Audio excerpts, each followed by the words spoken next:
So hey everyone, in this video we will see how to program a Xumo remote to your TV, pairing codes, auto setup and fix.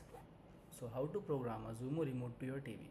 Press the home button on the Xumo remote and go to settings, then remote, then pair your remote to your TV. Enter the TV's make, brand and model number when prompted. This information is usually found on the back of the TV.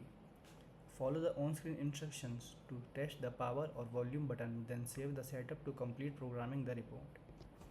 So pairing your remote to a new Xumo TV. Insert batteries into the Xumo remote within 15 minutes of plugging in the TV for the first time. The remote will automatically pair with the TV during the initial setup process. Once paired, you can start controlling the TV menus and app using the remote.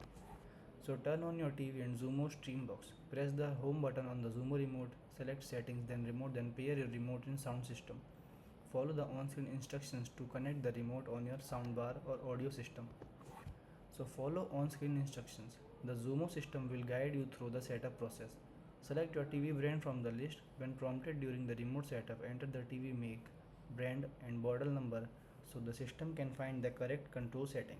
Most TVs display the make and model number on the label at the back of the TV, usually near the power port or mounting area.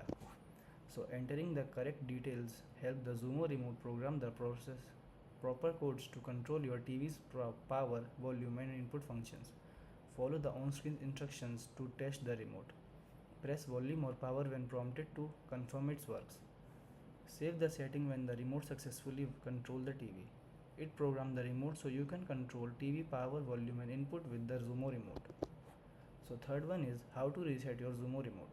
Hold the back and home button for 30 seconds until the light at the top of the remote turns solid green. Press 984 and wait for the light to blink red several times. Hold the back and home button again for 3 seconds. Then press 981, wait for the light at the top of the remote to flash red again. Point the remote at the TV and press the power button and other keys to check if the works. Note, voice control will only work after the remote is paired and the TV is connected to the internet. Thank you.